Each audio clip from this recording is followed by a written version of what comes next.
Oh, yeah, I'm going to just be smart. Just and one from. And I got to show him first. So two of them. John Hughes is delayed, Two of our president. So, says he's en route. I don't know if Carolyn would like to just call the meeting to order. Then John will arrive, but I can assist you. Good morning, happy new year, everybody. I can assist, but if you just want to call the meeting to order and we'll get started and arrives. You can step in or we'll just continue on with our work. So you have the agenda in front of you. Carolyn, it's official if you say, call the meeting to order. Start with roll call.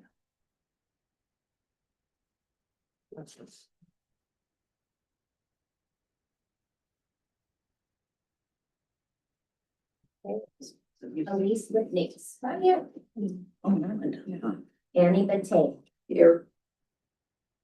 Carolyn Scarborough. Here. John Hughes will hold. Karen Bolliger. Here. Lynn Tribbett. Here.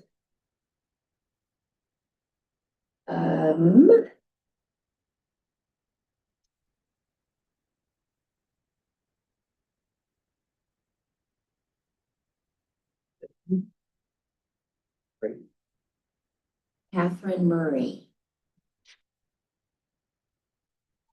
Deanna Tapia. Kathleen Linton. Here. Katie Dobler. Here. Karen Bolliger. Here again. Yes, again and again. Thank you. Lisa Haynes. Here.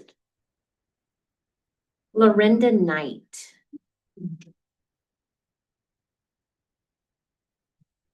Mark Kiernan. And lastly, Raymond Kelly. Here.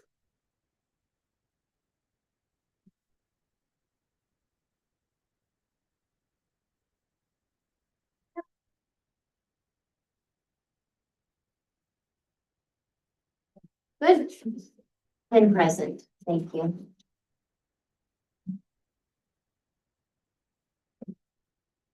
Questions? Go ahead, since we're all together and a few of us haven't been in the room together in a bit, let's go ahead and do some introductions. That'd be fantastic. I'll start with you, Carolyn. Carolyn Scarborough, I'm the director of Meals on Wheels. I've been there actually almost 2 years next month. It went Just very flies fast. by. It does, every day does, and I love it. Okay, my name's Karen Bolliger and I'm here because I'm president of the Friends Board. So I report back to them every single thing we do. Lisa Haynes, and I work for a home health hospice and in-home care company, and I've been a volunteer for this young lady for about 10 years now. Hi, Elise Litvick. I run the Office of the Alzheimer's Association right here in this building. That's a hard one to follow, everybody. Hi, I'm Kathleen Lemke and I'm a senior advisory member. And I'm Bonnie McGregor, so I'm an advisor. I've been volunteering in the 18. So it's been a few years. Lynn Privet, and I volunteer at the front desk here Thursday afternoons and plus do a bunch of other stuff here that I love. I'm Annie Bate and I am a citizen member. And a Ducks fan. And you gotta wear this for, you know, it's a good time to be, I'm the mom of a duck and my late husband was a duck. And Cal Poly is green and gold where I went, so.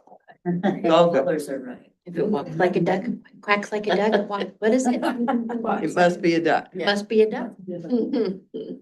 Katie Dobler, Vice President of Salem Health Medical Group, so the employed providers at Salem Hospital. And I'm also on the Marion Cook Food Share Board. And I'm Ray Kelly. I'm just an advisory commission member. Oh, Mindy Ashby, staff assistant, Center 50 plus. And Heidi Peller, outreach coordinator. And Marilyn Daly Blair, director. Thank you. So I was giving him, let me just take a quick look and just see if he's a few minutes away or if we're just gonna continue.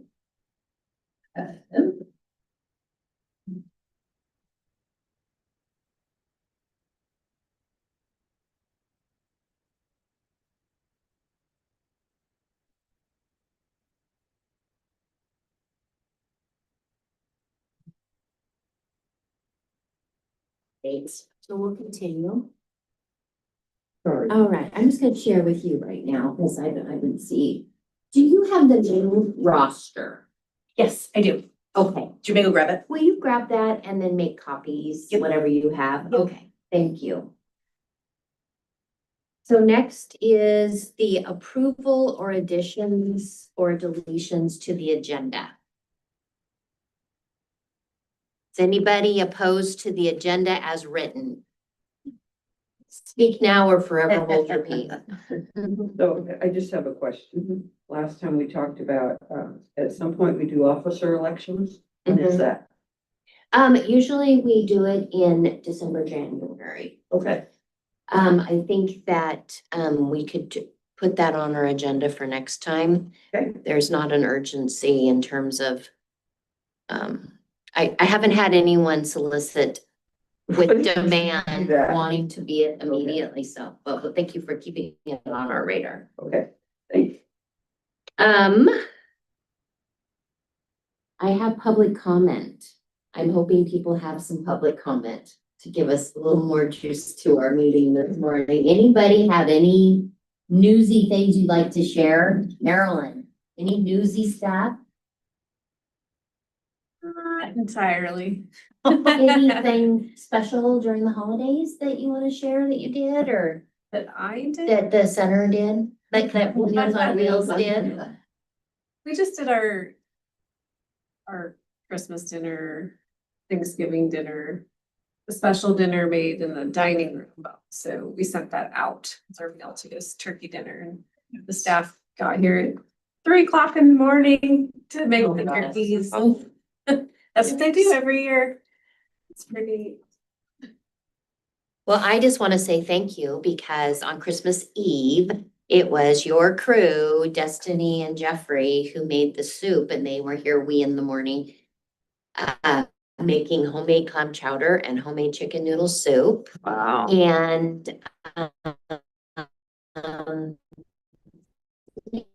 we served Definitely right around that. delicious. It was so delicious. And I don't, the amount of soup they made was perfect because we end up serving our last cup of chowder to a volunteer who was like, I sure hope there's chowder. I'm like, plenty of chowder. Plenty of chowder. And the last cup went, I went, oh. Yeah, I think we were like about 150 when it was all said and done and we had Jabberwocky, but it was because of that extra support we had from the kitchen, just whipping up that amazing soup. So thank you to Meals on Wheels. It's just another example of how important our partnerships are and how we rely on each other. We closed that day because we have the most driver call outs. Christmas Eve. So we have, 58 routes, but then if half of them are calling out, it's just like staff calling out essentially. We're just preparing instead. We send out the meal ahead of time and do something like the soups, have something here. And then We have been doing the clam chowder style Christmas Eve gathering. We looked back, we've been doing it 28 years. Wow. It's like a tradition. One year we threw everyone off and we did a turkey dinner on Christmas Eve and everyone was like, where's the chowder? So we do soup and pie and entertainment. And I cannot tell you how many people came to us and just said, this is my Christmas celebration today. If you didn't, this is what I wait for and this is what I'm doing. And it was kind of, it is a often reminder that on that next day, the 25th, we do have a core group of people that will be at home alone. It's just a reminder that not everyone has family or close friends, especially if you are an older person and all your friends are older, they all quit cooking and hosting all at the same time. So it's pretty cool. And then we had Jabberwocky, and they're great. They're an a cappella group. Oh, I was gonna ask. Yeah, Jabberwocky is an a cappella group out of Silverton area, and they're sweet. And people love to get free stuff and their prizes and things that I think, who's really gonna want this dish towel? And they're like, I want that dish towel. That's fun. Any other announcements? Yeah, go ahead. Oh, I have a reminder, Medicare open enrollment for, Medicare Advantage members started January 1st and it's March 31st. So you have a one-time chance, or seniors have one-time chance to change their Medicare, company or go back to original Medicare. Providence also Medicare has pulled out of Marion and Polk County, along with a couple of others. So people, I've retired. well, good. Congratulations. Thank you. Medicare business done. Yeah. So yesterday was our first day open in the gym. Well, Friday we were open, but it's not our busiest day for gym membership. Hi, John. And everyone coming in, silver sneakers, silver fit, one pass, you know, the different options and the amount of movement this year, from one party provider to another. Even though they stayed with the same company, their fitness benefits are significantly changing. So prices went up and their benefit to those kind of party groups like the fitness center went down. It used to be we had several companies that paid us a flat fee of $20. It didn't matter whether they came once or 50. And now on average, they're paying $150. That's what the North. Yeah, 125 or 150 per visit. And so as a provider, the amount of work has just tripled by the tracking. You know, now we're like having to track. The other thing she brought to my attention yesterday, because we don't do automatic withdrawals here at the center, people walk in with their hot little check and they pay us each month. Every month, we are having to promote, recruit, and retain our membership every single month. We're having to win that person over every single month. And it's a little bit different than the other gym memberships in town. You sign a contract, they draw from your checking account. You have to give notice to get out of that automatic deposit. So we always felt like, well, we're going to do it because we're not scared. We're going to win you over every month. And we get $20 a month. Well, now, a little more challenging when we're getting people that are designating us as their gym, and we're maybe making for them $3. They came twice in the month. And so we have to think about our business structure and how we're gonna, what are we gonna do to, one, be able to address this change of workload with the tracking and all of that, but also some of our gyms that accept these third-party fitness programs, which, you know, 95% or more of our gym members are paid for through a third-party fitness program. So it hugely impacts us when these insurance companies keep giving us and wanting to give us less and less and less to be a benefit to their clients. And we need it. It's a mutual agreement and a mutual need, but at the same time, we're really starting to feel the impact of these Medicare programs that are just kind of, yeah. As a Medicare program, I've been for years. I'm seeing benefits go down and down and down, and the current change They got rid of the donut hole. If you have $2,100 out of pocket, you go into a catastrophic stage where you don't pay for your meds. The insurance companies haven't liked that. And I'll say what I say to every client that comes into my door: insurance companies are not our friends. They are not here to help us at all. They're here to make money. And in doing that, remember to get the best broker, the best price, or the best thing for you or for your senior family member. Because the companies don't care. Anyway, I'll hush up now and turn my phone on. Well, and you just said designated, because it used to be, the one I'm on went to one pass. And it used to be, we did designate. But what I'm trying to figure this all out, that it seems as though you don't designate anymore. Because I got my little pass right here, I got my number, I got my pass, and I'm yet to, You can go anywhere, right? apparently, but then they say they have to sign you up. I know, it's a little confusing on the, how the designation, it used to be you picked a gym and you signed agreements and you had a relationship with that gym. I'm not sure, but Kanoi's pretty much in training to become a full-time insurance carrier. No, just kidding. Yeah. It's a full-time kind of conversation she's having, so. Carolyn, you had one more thing you wanted to share?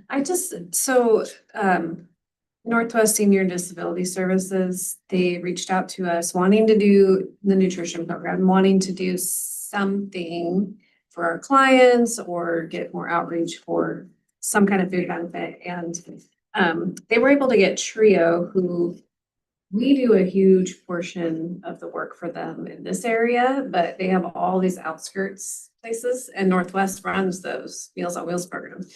And so Trio actually is a company that provides their meals, and they're donating emergency food boxes. We chose 3 to 5 meals that are shelf stable. And I just mentioned that we sent out our emergency boxes to all of our homebound clients already. So if the weather's bad, we're fine, but not our congregate diners.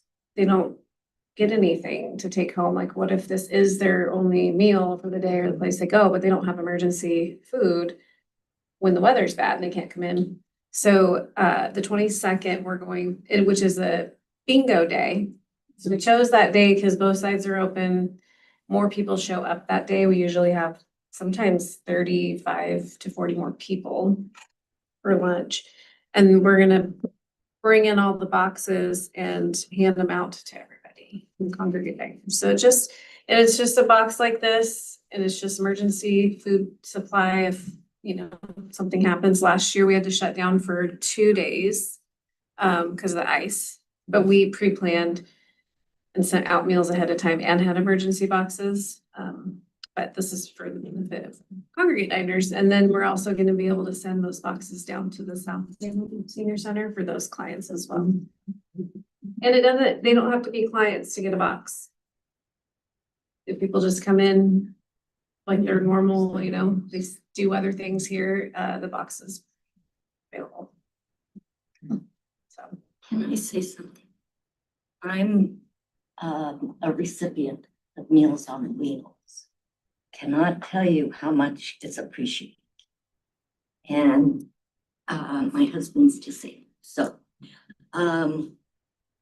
but it's just such a honor to know that we're doing that. And then the meals are, my husband will eat everything. I eat like a bird, he eats mine. It's good food, it's healthy, and I just want to say it's such an appreciated.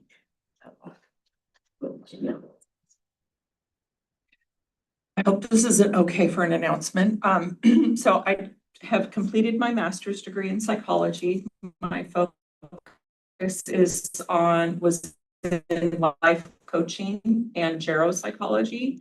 And I invested in a positive psychology, positive aging program. So the 15th, so next Thursday, I will be teaching my first workshop here at Center 50 Plus. on, since it's New Year's, on kind of understanding life transitions, but from a positive aging perspective. So spread the word, bring your friends, because we're hoping to make it a once a month kind of program. Okay, so what time is it? 10 to 11, and it's in lecture hall. Oh shoot, where did I just had Kanoe's message. It's right in here.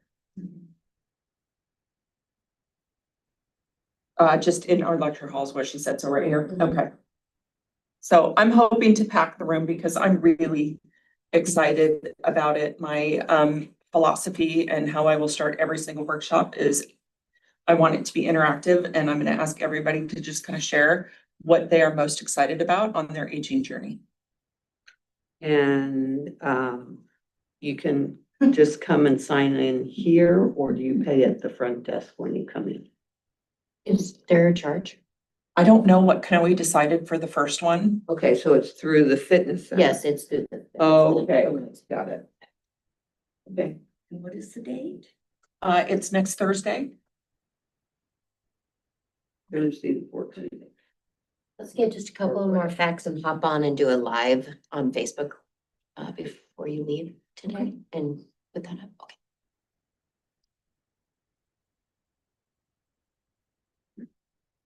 Thank you. Yeah, no, I'm excited. John, anything you want to announce to the good of the group? Group? So in February, I'll be speaking here to the Family Caregiver Support Group about the new guide program for Medicare. I know some people, I haven't heard anybody tell me that they've got the letter yet, but I know they've been sent out to, I believe, all Medicare recipients. But the guide program is extra funding. It's technically an 8-year study, but it's to help people with dementia. So there's about $2,600 a year that's allocated per person. You have to have traditional Medicare. If you're on an Advantage plan, you can't participate. If you're on hospice, you can't participate. And if you're in a nursing home, you can't participate. But outside of that, there's that much money each fiscal year from July to July available. And so the only provider in this area sanctioned by Guide is Willamette Vital Health. So they'll be handling everything, but I've signed up to be a subcontractor for respite care through them. So I'll be talking more about that. Yeah, it's a great program, it's a guide program. It's here to provide better outcomes for people with dementia. I actually have a really good infographic in my office. If you want me to go grab this, it's really good. But you know, one of the tenets of Guide is that they have around the clock access to help and support. And so the Alzheimer's Association is participating in the Guide program with our helpline, providing that 24-hour contact and support. Great. Yeah. Thank you. Again, 2 people right here on the commission that's bringing in more information and education to the center. I have an announcement, if that's okay. Yeah. On February 11th, we're doing Advocacy Day at the state capitol. And this is a perfect opportunity to really get involved with Alzheimer's and dementia advocacy and go up to over to the Capitol and talk to your local representatives and congressmen about policy change and increases in funding for research. And we have 2 state priorities, or no, 3 state priorities we're focusing on. I don't have them tucked away in my head, so I can't repeat them right now, but there are 3 specific ones we're working on. And one is for more training for assisted living facilities and their employees, adequate dementia training. And one is, of course, for more federal funding. They support that bill. So if anyone wants to get involved, I have a flyer in my office. You just register with your information that tells you what representatives you'll be talking with, and it's just a 15-minute meeting. It's a really easy lift, but a really powerful one. And everyone in this room is a leader, so we would love to see some of you, if not all of you there, would be really great. Day and. February 11th. I believe it starts at 8. I do have the flyer in my office. I can go grab it to give you more. Yeah, there's a nice pre-event meeting with food and trainings. I've participated in it a few times. It's pretty powerful because a lot of, our state representatives have just a ton of people lobbying. Yet a lot of our state representatives are experiencing dementia, either with a family member or a loved one or a friend. So it's not an unfamiliar ground for them. Actually, one of our state representatives, I went to high school with her, so I have side conversations with her on Facebook all the time. There's a separate website. It's the Alzheimer's Impact Movement that you can sign up for, and they just send out email requests for, hey, just fill out this form, and it sends a letter to your designated representatives on your behalf. So it's just a really great way to get matters that are important to people with Alzheimer's and other forms of dementia in front of our lawmakers.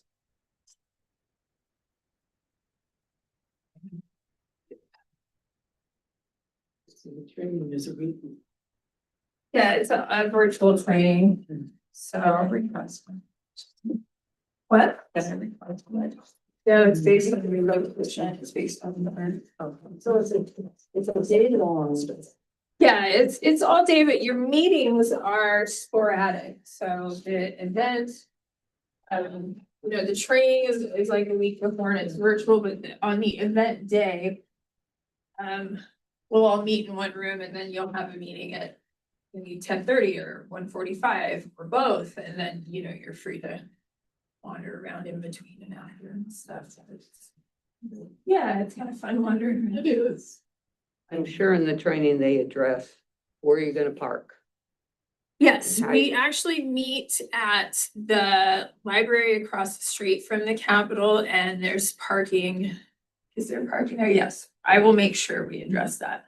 Because because there is, it's all paid around there and it's all through the new pay per park system. And so people are gonna need to know. Okay, and we could probably even You might include that as part of the training. yeah. Because the first time you do it, it's a training. And even the second time. Oh, okay, well.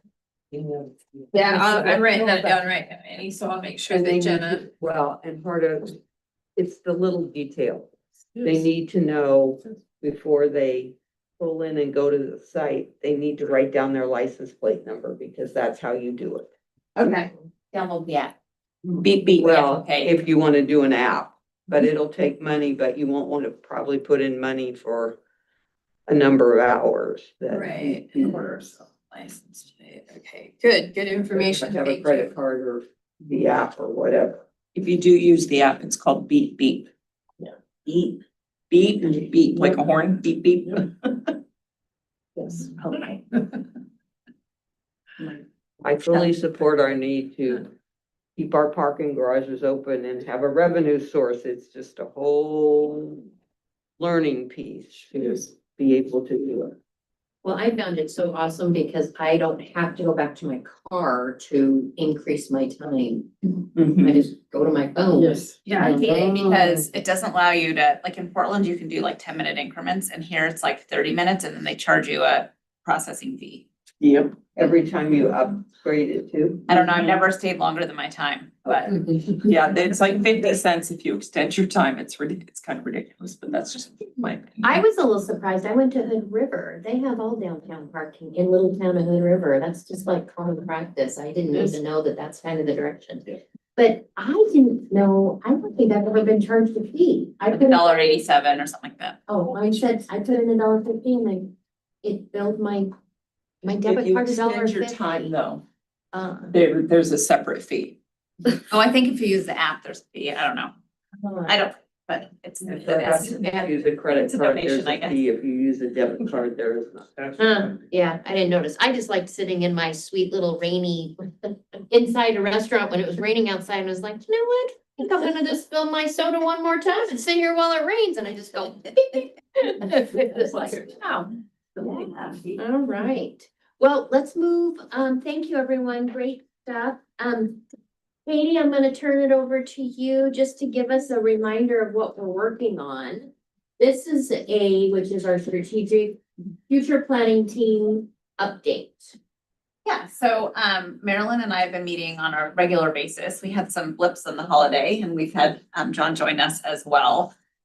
We'll be looking at in the springtime because of the weather right now, field trips to go to other locations to look at those. In the meanwhile, I think B kind of helps us to address, it really ties into our strategic goal as we think about the makeup of this, the council. And because that really helps shape our future.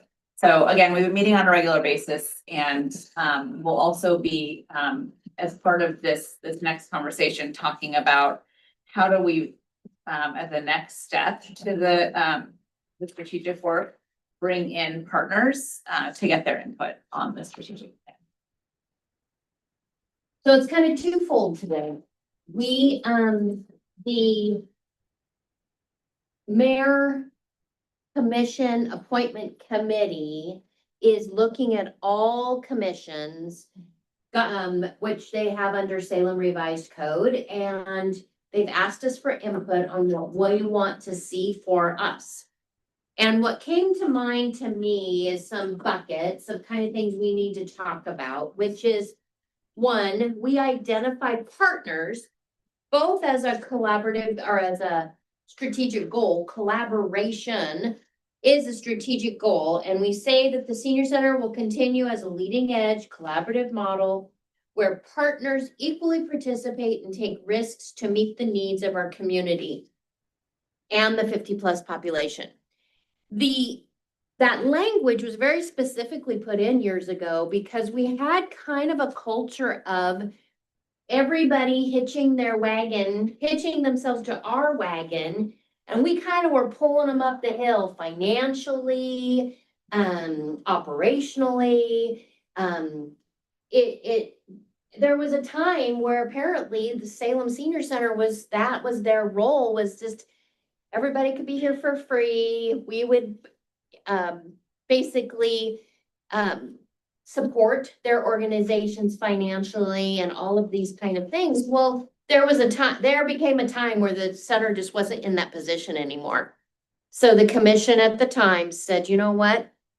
A partnership means equal.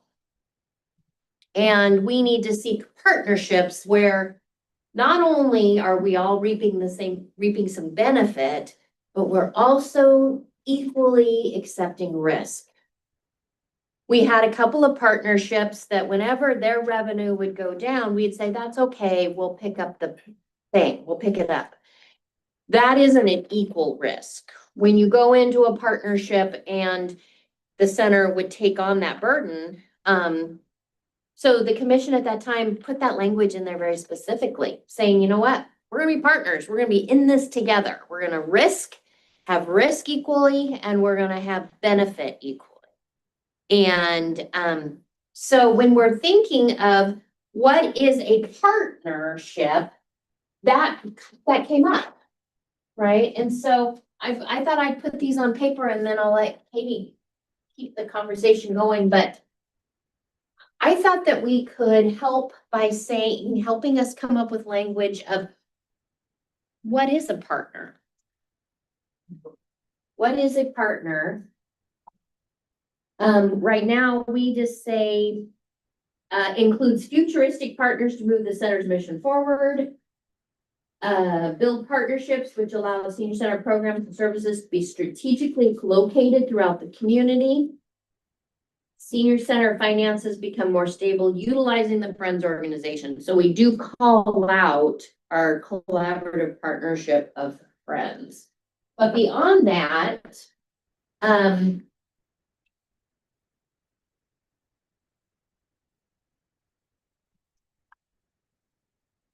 we're looking at the Salem Revised Code, we specifically name agencies. And so we want to talk about whether that makes sense. And I'll tell you the pros and cons because I kind of also know the logistics of not naming, and I know the logistics of naming, and I'll tell you, it's a 50-50 split on which way to go because they both have pros and cons. We also talk about numbers of partners that are in the commission. And is that makeup of what's on the commission by partnership, should that be one thing? And then should we have an established parameters of what a partner is, that maybe they don't need to be on the commission? I was sharing with Katie a couple of years ago, so many of you have been on this commission long enough to remember this, but we talked about this, about partnerships. And what happened during our commission meeting is we were like looking at our commission considering 45 people, because we were like, okay, every partner, an identified partner needs to be on the commission. And I have to admit, it kind of got a little bit out of hand because was that really what we were hoping? Was that really what was needed? Was the commission going to be a representation of some of our partnerships?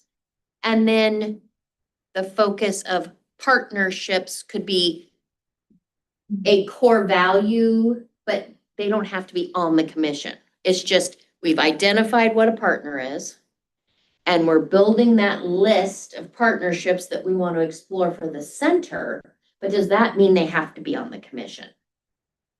We also talked about, like, you could call out. So for example, like, I am not part of Salem Hospital Foundation. That's a separate, it makes sense to why we're partnering with them for grants, et cetera. But you just call out like healthcare, Alzheimer's, or you call out buckets, and then there could be a variety of organizations that could fit under there. And you could still have a list of people you want to partner with, but some boards or commissions do things that way. So that's another way to look at it.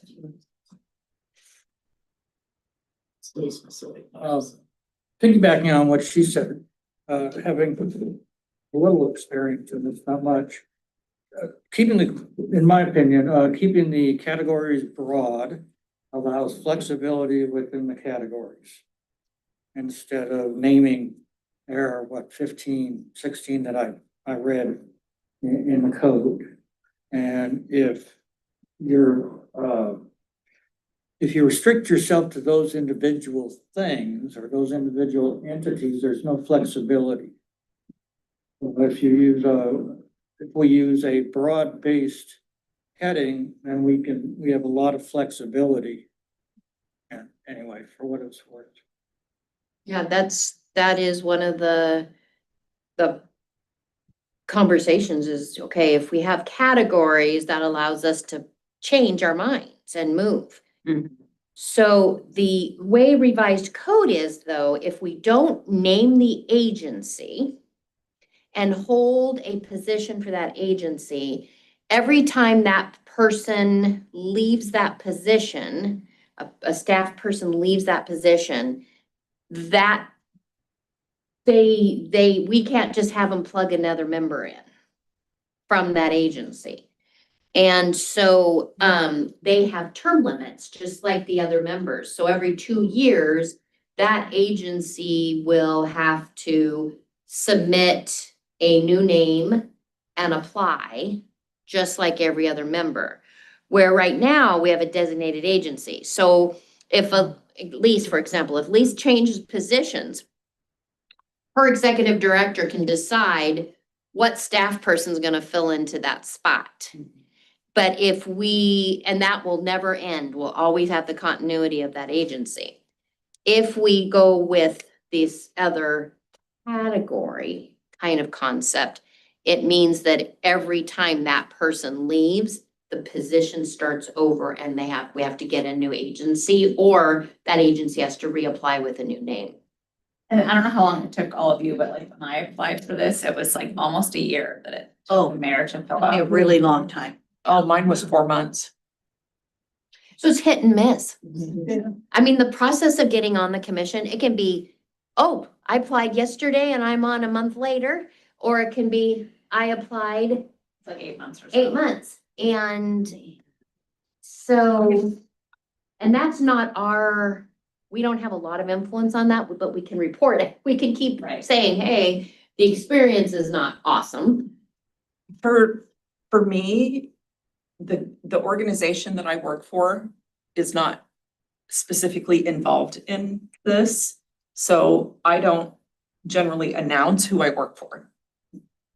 So I'm here as a representative for the healthcare category, or maybe I'm just here as citizen at large, I'm not sure. Because of my personal passion towards this. So from that perspective, I don't think my organization should get recognized just because I'm here as an individual. Now, if it had been something the owner of the company had said, I want you to do this, and, and we have financially supported the center. So I personally could see how it could go both ways. I mean, some of the us, John's organization, we are fairly large in the community, but when you look at more broadly, the Alzheimer's Association, Salem Health. Yeah, but I'm technically, I'm not part of the foundation at all. So Marilyn came to me and asked. Well, or just, Yeah, or but I even mean- just Salem Hospital, just right. using that as an example. Those, it kind of makes sense because Lisa's housed right here, but. Well, I think it takes us back to the definition of what a partner is. Mhm. Because when we're talking like private industry, private business, the relationship and partnership we have with them is a little bit different than our agency partners, where we do joint programming, shared resources, and they just come at it from a different, they come at it from a different slant. I mean, I think there's great terms of representing our industry. I mean, I think that's, as an individual that's out doing their business, I think it's great to recognize their industry. But as we're talking about partnership, like an identified leadership partnership, what would be language that would help us define it? That was a really good point you made, Lisa. You said we support, we donate, we teach. What makes the business industry that she is in different than, say, Salem Health? First thing that comes to my mind is the level of financial commitment. I mean, not that they're buying a spot on the commission, but to be a partner, like you said, equal exposure, equal risk. And I would think if any organization wants to be recognized as a commission partner, there should be financial investment. There should be commitment that, we're not just gonna say we're on the advisory commission and then never go to the meetings, or, so things like time commitment, resource commitment. And though that's not true across these organizations, correct? So, are these the only partners that are listed? No, these are the partners that are named for the commission. They were identified and named for the commission. But no, that does not list all of our partners. Like we have, I don't know, we probably are up well over 50 that we call as, we do stuff together. And you may get more dollars and resources from those not even named on here. Absolutely. We get way more money That's from right. organizations, but we have to also be very careful because in a business perspective, every contact an individual makes here is every bit of work that's being done here, it is with potential to build client base. And in a profit venture, that is way different than a nonprofit that is a resource providing resources to the community.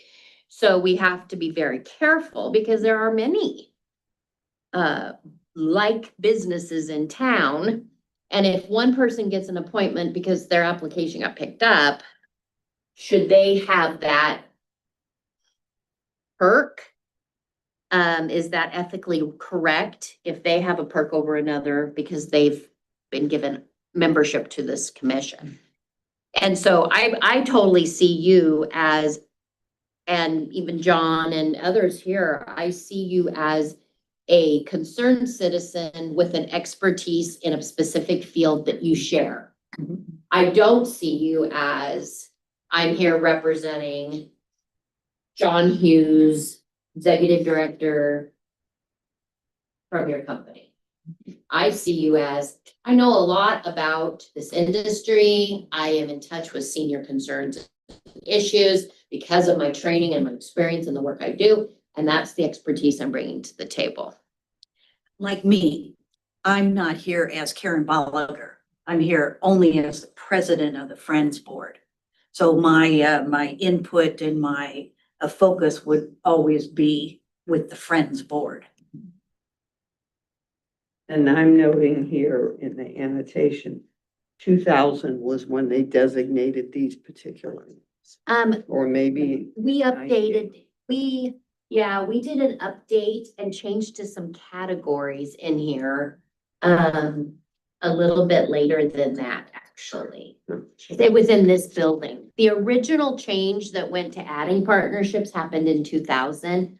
And then after that, we removed AARP as a noted one and a few things like that. Okay, so that what we're looking at is not what's currently. No, it should be, yours should be, AARP's here.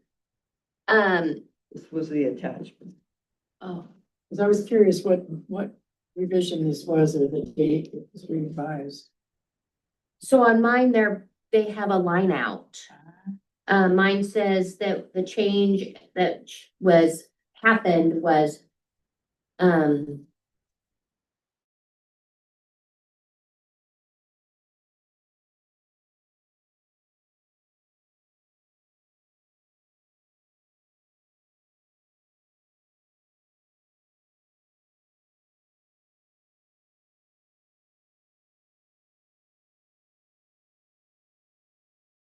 Salem Electric, a representative from the healthcare industry, a representative from either the faith community or business community. Ours doesn't say that. Yeah, that's not what ours says.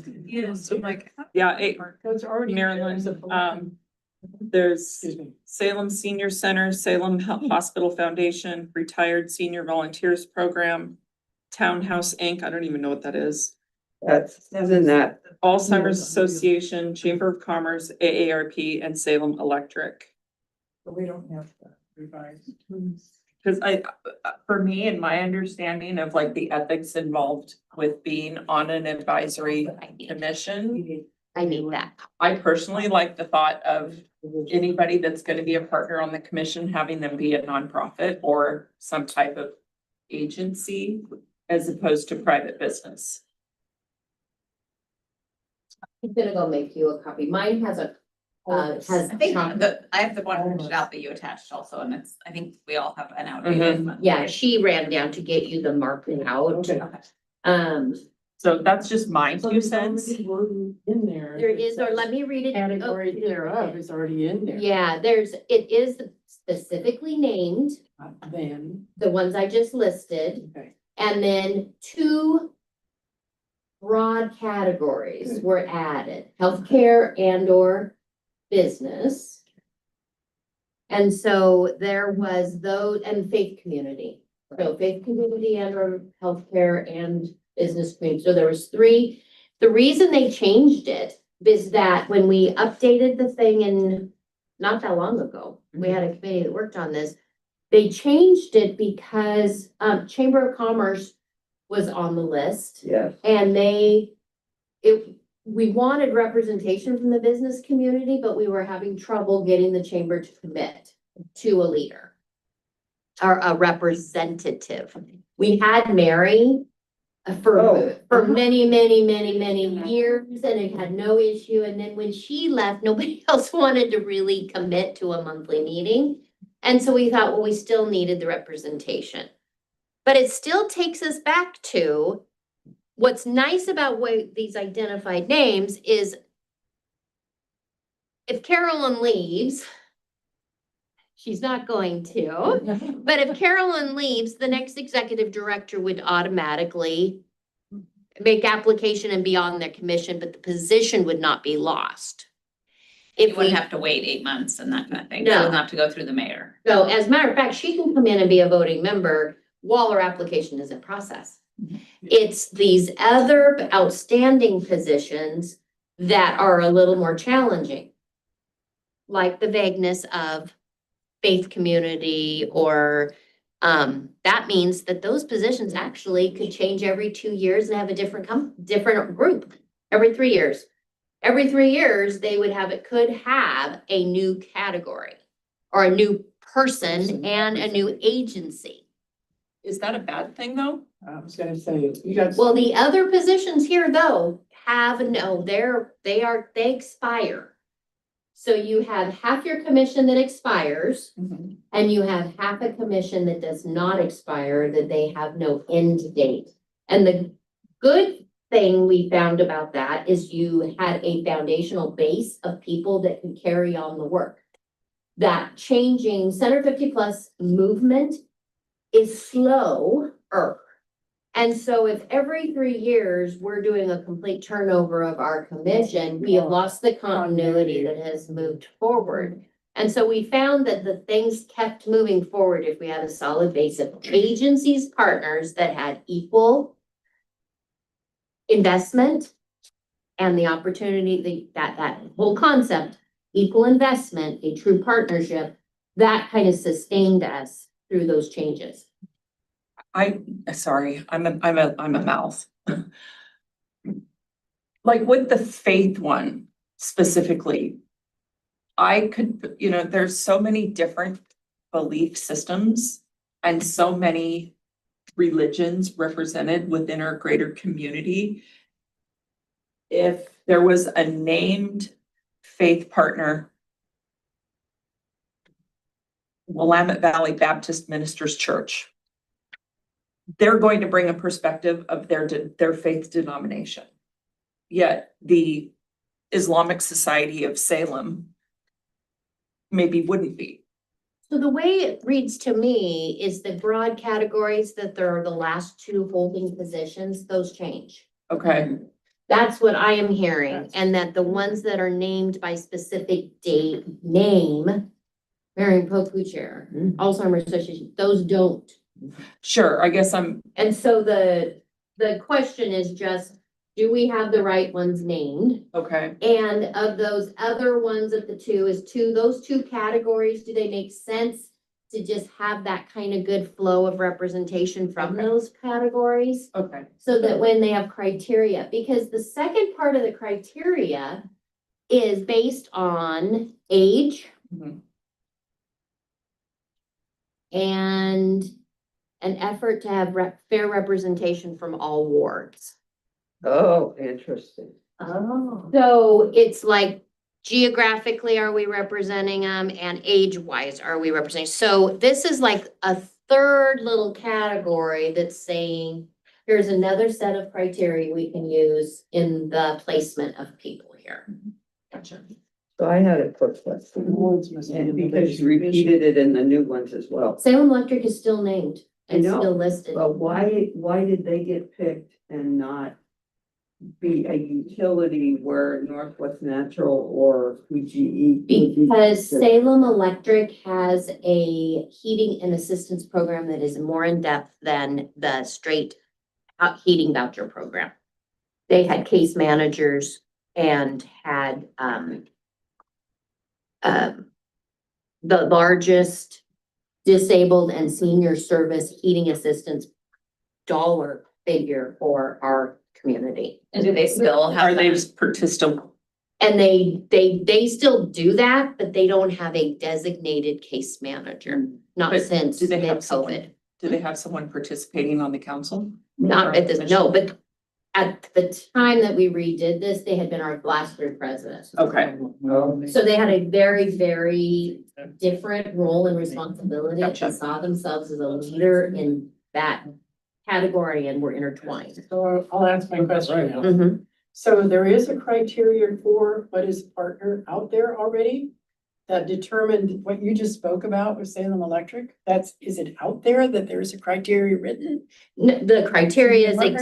the criteria is only what you see, what I read to you earlier. So when you talked about Salem Electric, that just is, absolutely, that's a given. They should be on this commission.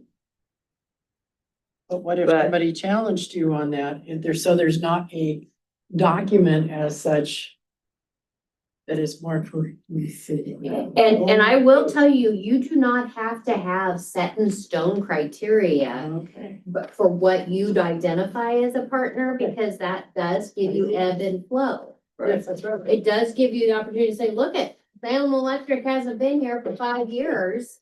We've asked, we've sought it, they're doing, I'm happy that they still do heating and assistance, but is it at the level that brings leadership to this commission? And I think that this group right here can say yay or nay. Well, on that. and Here's the new basketball. I'm, I'm sorry, I didn't see that this was. It looks all nice and clean. I'm guessing that. So that's what- Only.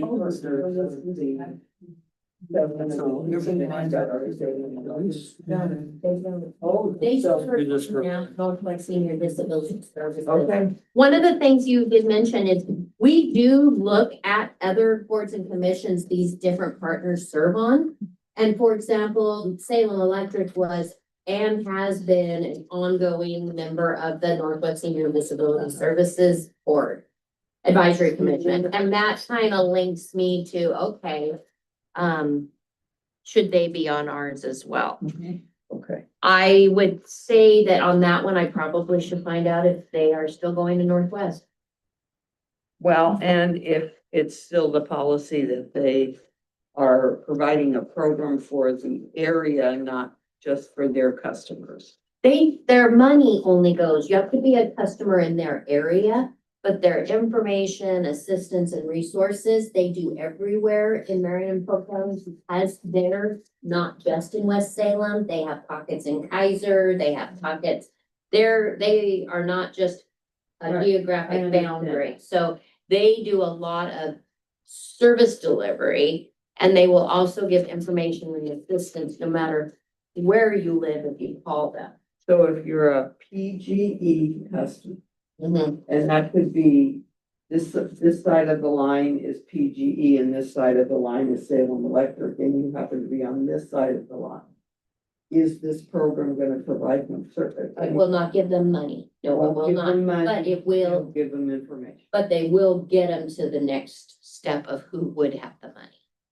Okay. Just like PGE can't give money to Okay. someone that's in it. Well, that's why I'm asking, Yeah. because I. Yeah. If I may, Uh-huh. if I, as the owner of Medicare Life and More LLC, find another insurance company that's equivalent in here, the odds of me filing a complaint against this organization are pretty darn good, because they're getting free advertising.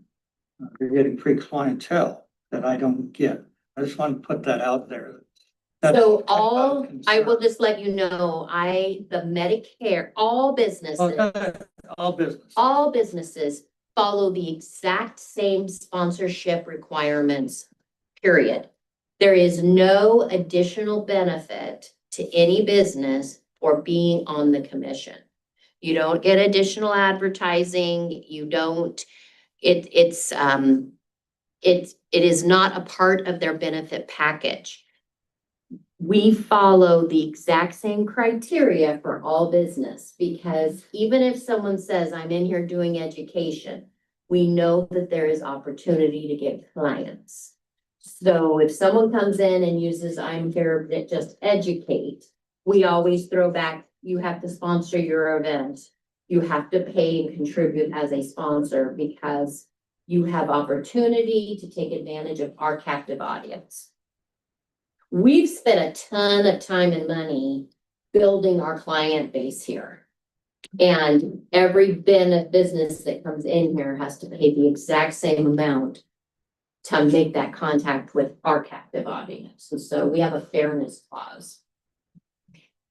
But if you came in here today and your purpose was to share, advertise your business, then we would have an ethics conversation. Right, we don't have that problem. I know, because you told me you retired. That's right. So. My educational event next week will have absolutely no branding. I'm doing it as an individual. Right, I was talking about named people within the Salem Revised Code or within the subcategory of the Salem Revised Code, which is this So organization. I'll just let you know, the legal department of City of Salem would not allow me to do Providence Health Plans, Medicare position, no matter how much money they give us. So what is a partner? I just want a little discussion idea as we move forward. If you're looking at the partnership list that we currently have, and now knowing that like Salem Electric is the possible one that shouldn't be on that list, what should be the criteria to take them off the list? Or add someone to the list? Lack of participation from council over a period of time, like if there's no participation for whatever, a year or more. Cause also, I mean, because if they have, it's not like their application's still processing, to your point, they can come and have a seat there.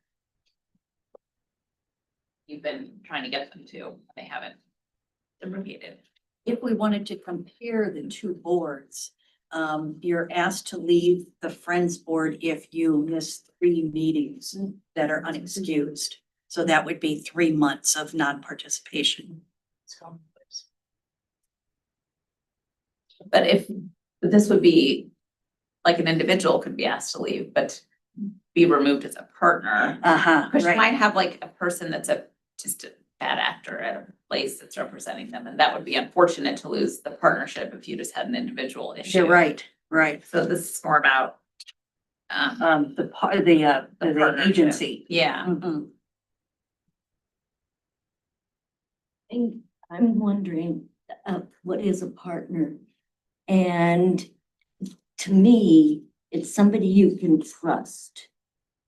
And if we do vetting of the partners, that would be, you could find out, but like PGE, they've got a history of not showing up. So would you trust them for going the rest of the time? I mean, yeah, if I'm gonna be a partner with somebody, we don't trust them. That's huge. So that would be, What about what you mentioned? We just want to, maybe we want to state it for our partners, that it needs to be, as an identified partner, it needs to be a nonprofit. I like that. Personally. Do we want to say Is it? Northwest Senior and Disability Services a nonprofit? Okay. I would say nonprofit or government agency. Is Shemeketa a nonprofit? Uh-huh. Learn a new thing. And my comment on the government agency, I think there is a category. In my opinion, so you've got a category on this new version here. That would be healthcare, religion, da, da, da. But I think nonprofit and government agencies should also be its own separate entities. I think there's a complete difference in those two buckets. Absolutely. They can't be put together Well, for success. Well, and yeah, I see what you're saying. I know that some people aren't, because I actually can accept money as a government entity at the exact same tax benefit as a nonprofit. But on this commission. So I mean, there are agencies that look a little bit, and most agencies now have a nonprofit arm. So it's like, you know, making sure, yeah, like Northwest Senior Disability Services has a senior services foundation. Yeah. And who would you know, so I think you're right. I think we can have both. I'm going back to those two bottom categories. I am too. I'm because it says wondering, support. I'm just wondering, should that be more like an internal document that we utilize as, oh, this would be a great addition for a regular position? Like a one that ends in 3 years as opposed to an identified partner? Do we need to have, if we have core agency partners, and we've established them and we name them, do we have to have these broad categories named in the commission?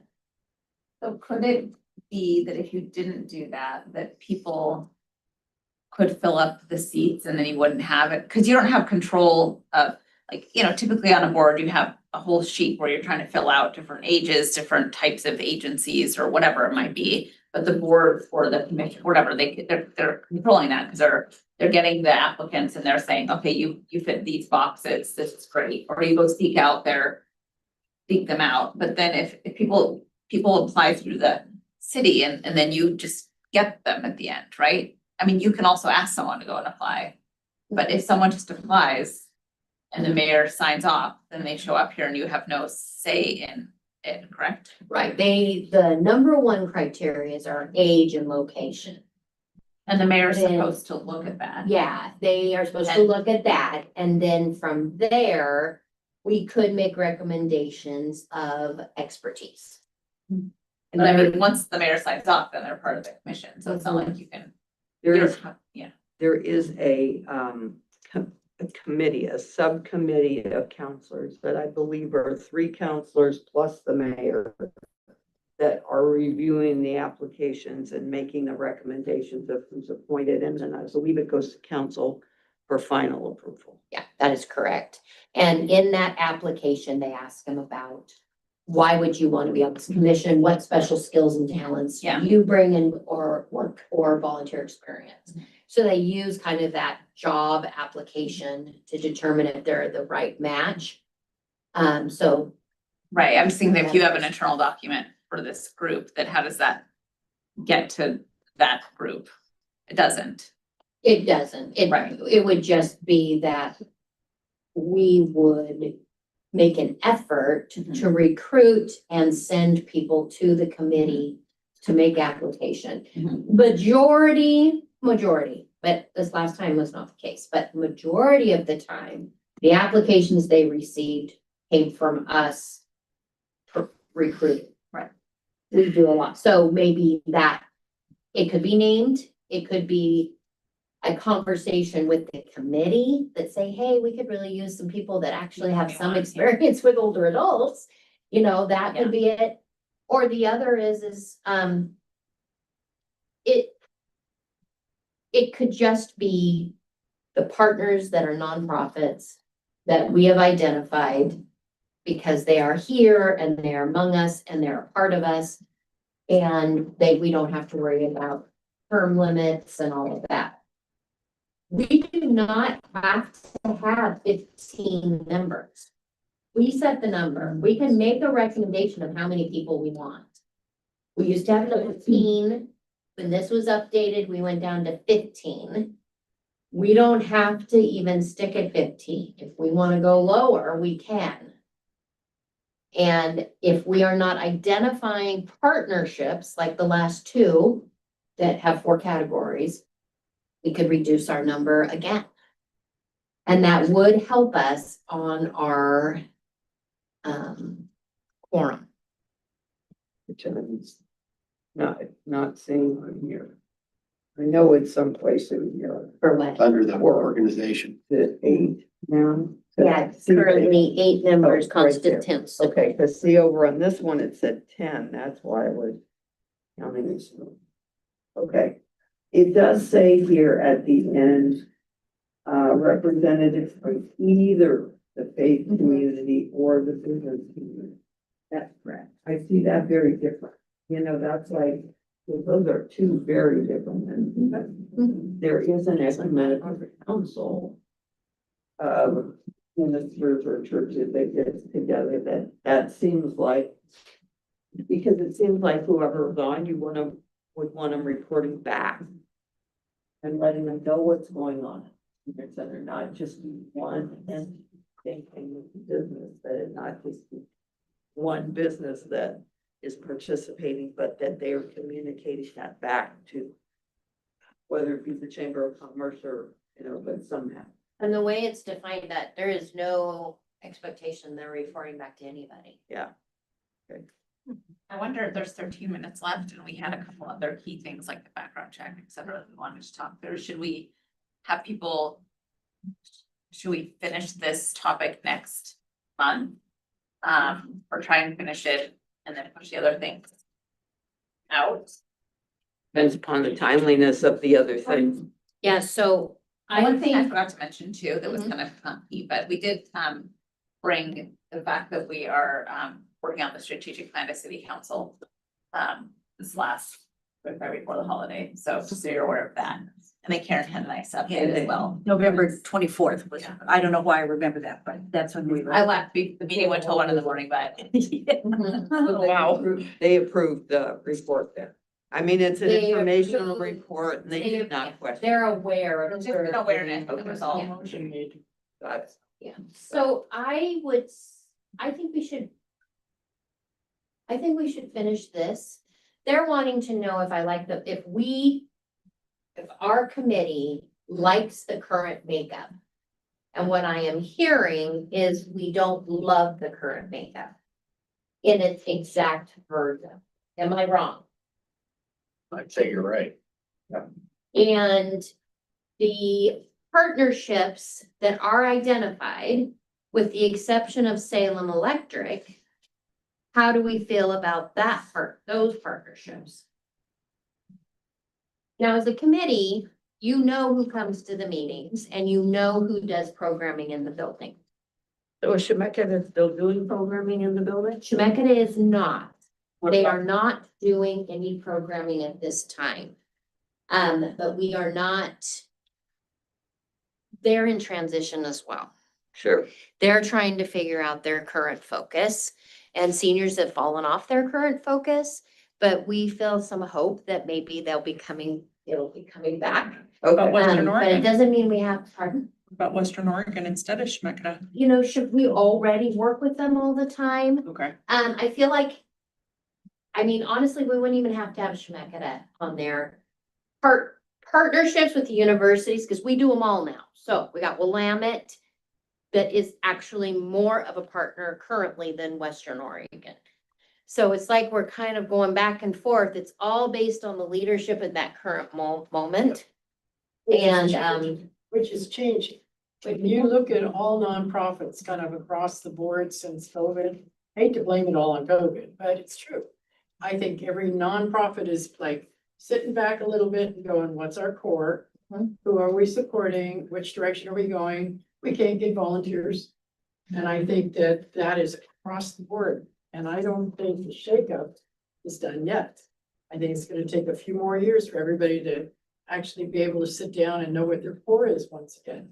I think that we need to make sure that we're well within that to where you don't have to go out for a revision on the SRC more than normal, which tells me it needs to have a little bit of breathing room, a little bit of categories, a little bit of definites. What you're gonna get from each one is gonna be so different until people do get their feet again and figure out what they're doing. That's just, I mean, that's across the board. That's every nonprofit I've been working at. Can't find volunteers, can't find this, can't find that. What are we doing? Which direction are we going? How big does the board need to be? So I think a blend, this is my novel as a senior.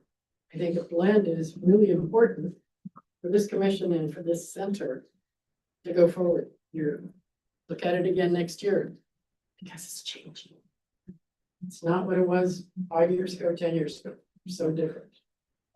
I have to agree because I'm in charge of the largest veterans organization in this city and in fact, in the United States. I'm the guy for this city.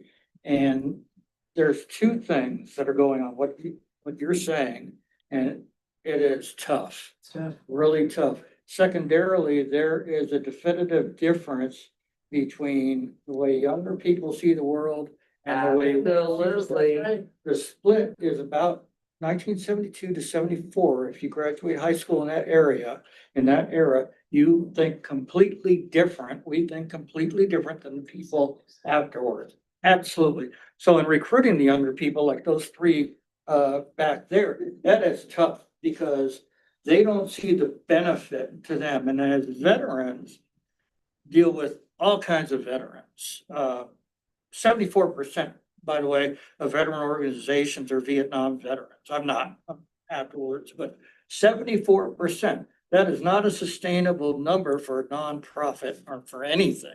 Absolutely unsustainable. So we're seeing a dying, and it started with COVID, I agree. And it really had, the drop has been precipitous. So I just can say it's a very valid point from my experience with the veteran community that you bring up. It's tough not to crack. Everything's in the same. So I think you have to have some flexibility for this commission to be viable Mhm. and to be able to go forward. Again, that's just my knothole looking through it, but You're right. make it. So it looks like we're gonna have to table this. I know the legal department is looking for some feedback, so I will provide them that there's more conversation needing to happen.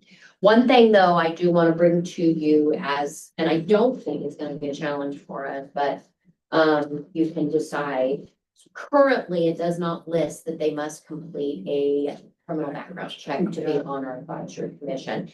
But there is no area at Center 50+ outside of the commission that does not require a background check to be a volunteer. Interesting. So my question to the advisory commission is, would we feel comfortable adding to one of these that they will submit and a application for a background check as a part of being a volunteer, which is what we are, on the volunteer Center 50+ Advisory Commission. Absolutely. The Yes. $25, whatever they charge nowadays, No, there's no charge. there is no charge for No. that background check, okay?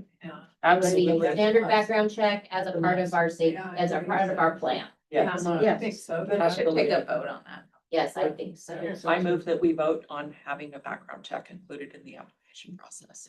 I second. John, do you wanna?